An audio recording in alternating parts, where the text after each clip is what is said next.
अधिकारी तहसीलदार तेरी तो क्या हैसियत है। जाति सूचक शब्दों का भी प्रयोग किया कि कोई भी अधिकारी यहाँ सुनने के लिए सुनने तक नहीं आया। सबसे पहले मैं आगे रहूंगा, जिसको जो करना है मेरा कर लेना। निकलियो यहाँ से, बदमाश हो, गुंडे हो। ये जनता को इनसे न मरवाओ, इनसे न पिटवाओ। एक ट्रैक्टर न बचे गाँव में। जिसको रोकना होगा रोक कर देख लियो, लड़ाई आर पार की होगी। आज आप लोग किसी मिशन को लेकर के यहाँ इकट्ठे हुए हैं। मिशन क्या है? पहले तो मैं आप सभी लोग आए, क्षेत्र के सम्मानित लोग हैं, हमारे प्रधानगण, पूर्व प्रधान, जिला पंचायत मेंबर, पूर्व मेंबर और किसान यूनियन के कुछ पदाधिकारीगण और मेरे जुम्मेदार साथी, युवा साथी, मैं सभी का अपनी ओर से धन्यवाद करता हूं, क्योंकि लड़ाई हमारी कोई अपनी व्यक्तिगत लड़ाई नहीं है, ये जनता की लड़ाई है। ये जनता के बीच का मामला है, क्योंकि मेरा कोई पर्सनल काम ऐसा नहीं कोई लटक रहा हो या अटक रहा हो, या मैं कोई यहाँ दलाली करता हूँ या किसी का कोई लेन देन का कार्य कराता हूँ। ऐसा मेरे पर कोई आरोप नहीं, कोई लांछन नहीं, ना कोई लगा सकता। साथियों, बात क्या है? बात कोई बड़ी नहीं, बात बहुत छोटी सी है, परंतु किसान मजदूर के लिए वो बहुत बड़ी बात है। क्योंकि जो यहाँ व्यवस्था है, जो सरकारी व्यवस्था है, केवल हम चाहते हैं कानून के दायरे में रहकर उन सरकारी व्यवस्थाओं पर कार्य कराना। जो सरकार की मंशा है, जो हमारी सरकार की मंशा है, जो हमारी सरकार चाहती है, केवल हम वही चाहते हैं। परंतु यहाँ के कुछ भ्रष्ट अधिकारी, जिनकी मानसिकता बहुत खराब है, जो आज हमारी वोट प्रतिशत को कम करने में लगे हुए हैं, गलत तरीके से लोगों को ट्रीट कर रहे हैं और बिना वजह की समस्याओं को समस्या बना करके लोगों को परेशान कर रहे हैं, किसानों को परेशान कर रहे हैं, गरीब जनता को परेशान कर रहे हैं। साथियों, ये बात, ये काम जो यहाँ हो रहा है, इसके हम घोर विरोधी है। क्योंकि तहसीलदार से कोई इतना बड़ा मैटर नहीं, परंतु जो आदमी भ्रष्ट होता है, वो भ्रष्टाचार के बिना वो किसी की जेन्युइन समस्याओं को भी समस्या नहीं समझता, सही समस्याओं का भी समाधान करना उचित नहीं समझता। क्योंकि उसके मन में, उसकी खून में, उसके रगों में गहराई तक एक भ्रष्टाचार पहुंच जाता है, तो उसके अधीन होकर के वो अपना कार्य करता है। मैटर बहुत छोटा था और इसको बड़ा बना रहा है तहसीलदार। बात क्या थी? 1 साल से बराबर में सिफारिश कर रहा हूं 4-5 कामों की। एक दाखिल खारिज 2021 से आज तक नहीं हुआ, और उसमें मेरे साथी यहां बैठे हैं, उनसे पैसे की डिमांड करी जा रही लगातार। अगर हम कहने के लिए चले जा, ये तो कारण बताओ भाई, अगर गलत है तो निरस्त कर दो भाई फाइल। 5 साल से फाइल चला रखी इसी बात बेस पर कि इतने पैसे तो उस पर नहीं बन रहे और दाखिल खारिज उसका नहीं हो रहा। तो साथियों, भाई अगर गलत है तो निरस्त कर दे फाइल को, कुछ कारण लिख दे। नहीं, चलाते रहेंगे जब तक पैसा, कभी ना कभी दुकान खुलेगी और पैसा आवेगा जब काम होगा। दूसरा काम, जैसे कि खतौनियों में नाम का मामला है, अपने तरीके से लेखपाल उसे गलत कर देते हैं, बस सबको पता, आधार कार्ड दे दे किसान, रामपाल की जगह विजयपाल लिख दिया, विजयपाल की जगह श्यामपाल लिख दिया। वो जानबूझ करके हरकत करते हैं, ये तहसीलदार कराता है ये हरकत। ये क्यों कराता है कि इसमें जो है फिर फाइल बनेगी संशोधन के लिए, फिर एक मुकदमा चलेगा, फिर लेखपाल की रिपोर्ट लगेगी और वो मुकदमा तहसीलदार का चलेगा और फिर पैसा होगा और फिर लेन देन कर करके जब दाखिल खारिज होगा।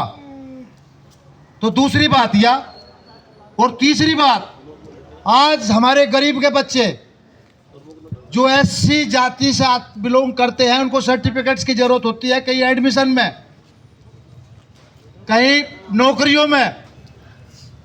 तो जब एडमिशन कराना होता है तो उस गरीब को पूछिए, उसको हालत का उसको पता होता है कि पैसे का अरेंजमेंट कहाँ से करता है, और उसको समय पर सर्टिफिकेट नहीं मिलता तो उसका बच्चा जो एडमिशन से रह जाता है। इन पर कोई प्रभाव नहीं पड़ता। दूसरी बात, नौकरी के लिए किसी की लास्ट डेट है, मजबूरन पैसा देना पड़ेगा। जो 1000-2000 रुपये इन लोगों ने फीस रख रखी वह देगा जब सर्टिफिकेट आगे चलेगा, जब कागज आगे चलेगा, जब बनेगा। सर्टिफिकेट बनने की भी 2-4-5 हज़ार फीस है। जैसा देख लिया शकल, ऐसा ही लगा दिया टैक्स। तो यहाँ भी टैक्स देना पड़ेगा, इस चीज़ का भी, रिश्वत का भी टैक्स है। क्या एक तहसीलदार के खिलाफ एक्शन नहीं हो सकता? क्या एक तहसीलदार के खिलाफ जांच नहीं हो सकती? क्या एक तहसीलदार के खिलाफ कोई कार्रवाई नहीं हो सकती? सबको पता है, पूरी तहसील को पता है, कि एक आदमी को पता है। और हम तो आए थे भाई, हमारा कुछ लोग आए थे, आकर के मिले थे, गरीब लोग थे, किसान थे, मजदूर थे, अपनी समस्याओं को लेकर 30 तारीख में तहसीलदार से मिले थे। तहसीलदार की पहले तो टाइम लिया, टाइम किसी आम आदमी को नहीं देता। कई बार मैंने प्रयास किया, मैंने कई बार फोन किया कि टाइम दे दो, SIR में लग रहे, चलो भाई SIR में लग रहे, बहुत जरूरी काम है, करो। मगर जी 2 मिनट का टाइम दे दो, 2 मिनट सुन लो, इनके तो लास्ट डेट है और लास्ट एडमिशन की डेट है, इनका तो एक साइन होना बस कागज पे। इनका सर्टिफिकेट बनता हो तो बनवा दो, नहीं बनता तो इनको मना कर दो। क्या लगा जी भेज दो, 30 तारीख में भेजिए 11 बजे। 11 बजे जब आए यहाँ से, क्या लगे भाई 2 बजे मिलूँगा। हमने कहा भाई 2 बजे मिल लियो भाई। फिर ये 2 बजे मिले, बहुत लोग मिले, 8-10 लोगों की समस्याएं थी। उसके बाद तहसीलदार कहता है कि तुम मुझे काम ही नहीं करने दोगे, तुम तरीका ही नहीं जानते, तुम सिफारिश करा के आते हो, निकल जाओ यहाँ से, बदमाश हो, गुंडे हो। और मैं क्या बताऊँ आपको, मैं कहना नहीं चाहता, जाति सूचक शब्दों का भी प्रयोग किया। ये बेचारे एससी के लोग हैं, अरे हम कर दो कोई जाति सूचक शब्द प्रयोग, तुरंत आपके खिलाफ मुकदमा लिखा जाएगा। ये तहसीलदार है, इसके खिलाफ मुकदमा नहीं लिखा जाएगा, जबकि इसके खिलाफ भी मुकदमा लिखा जाना चाहिए। उस गरीब की आत्मा तो इस तहसीलदार ने भी इतनी दुखाई जितनी एक किसान को, जिसको आप SC एक्ट में बंद करते हो। ये तहसीलदार कोई अधिकारी है? जो आदमी गलत भाषा का प्रयोग करता है, वहाँ कैमरे लगे होंगे, वहाँ कुछ व्यवस्था होगी, इसकी जांच करा ली जा। मैं DM साहब से निवेदन करता हूँ, आग्रह करता हूँ, अपनी सरकार के नुमाइंदों से, अपने सरकार के मंत्रियों से निवेदन करता हूँ कि ऐसे अधिकारी की जांच करा ली जाए और जांच करा करके ये पता लगा लिया जाए, जो SC को नहीं बकस रहा है, किसान को नहीं बकस रहा है, मजदूर को नहीं छोड़ रहा है, उसके खिलाफ जांच करा करके तत्काल एक्शन लेना चाहिए। ये जनता की मांग है, ये मेरी मांग नहीं।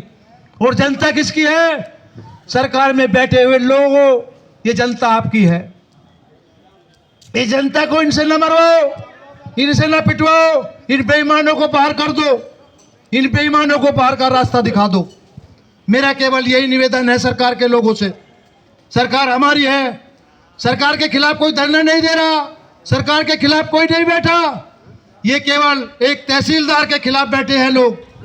ये जनता तहसीलदार के खिलाफ बैठी है। यहाँ किसान है, मजदूर है, यहाँ ठाकुर है, यहाँ SC है, यहाँ ब्राह्मण है, मैंने पहले भी कहा था, यहाँ मुसलमान है, यहाँ सब जाति के लोग हैं।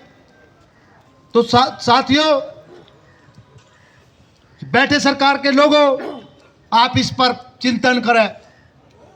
आपकी वोट खराब करने का जो अधिकारी काम कर रहे हैं उनके खिलाफ तत्काल एक्शन ले, जो गरीब मजदूर का काम नहीं कर रहे हैं उनके खिलाफ एक्शन ले, जो आपके प्रतिनिधियों को प्रताड़ित कर रहे हैं उनके खिलाफ आप एक्शन लेने का काम करें। बस केवल मैं तो यही कहना चाहूंगा। और कितनी दुर्भाग्य की बात है कि कोई भी अधिकारी यहाँ सुनने तक नहीं आया, अब तक सुनने के लिए नहीं आया। देखो कितनी आंख बीच रहे हैं, कितना घमंड है यहाँ के अधिकारियों को कि यहाँ तक बीच पर आकर के ज्ञापन लेने के लिए नहीं आए, सुनने के लिए नहीं आए। अरे तो गरीबों की पुकार है, ये तो बड़ी बड़ी तख्ते को हिला देती है। अधिकारी तहसीलदार तेरी तो क्या हैसियत है, आपको तो यहाँ से जाना पड़ेगा, निश्चित रूप से जाना पड़ेगा। और देखो भाई सुनो एक मिनट, बात सारी झिल जाएगी, मान सम्मान की बात नहीं झिलती। आप लोगों के मान सम्मान पे बात आ रही।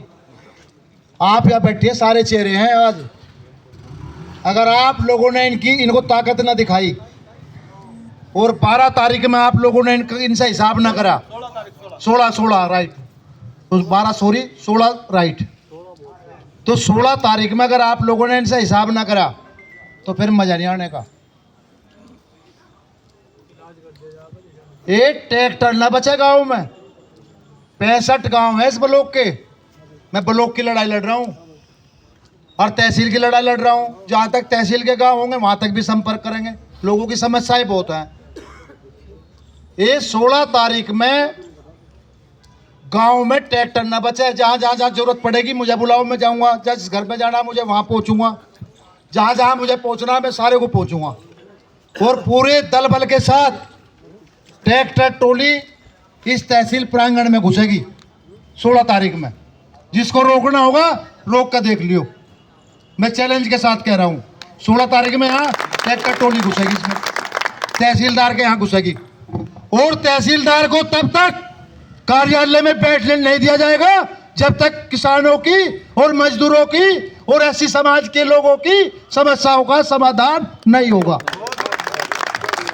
नहीं बैठने दिया जाएगा, मैं कह रहा हूं, दावे से कह रहा हूं। सबसे पहले मैं आगे रहूंगा, जिसको जो करना है मेरा कर लेना।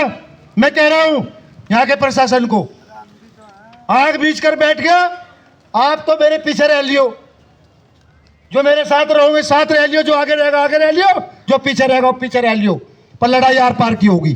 धन्यवाद। 16 तारीख भूल न जाइयो।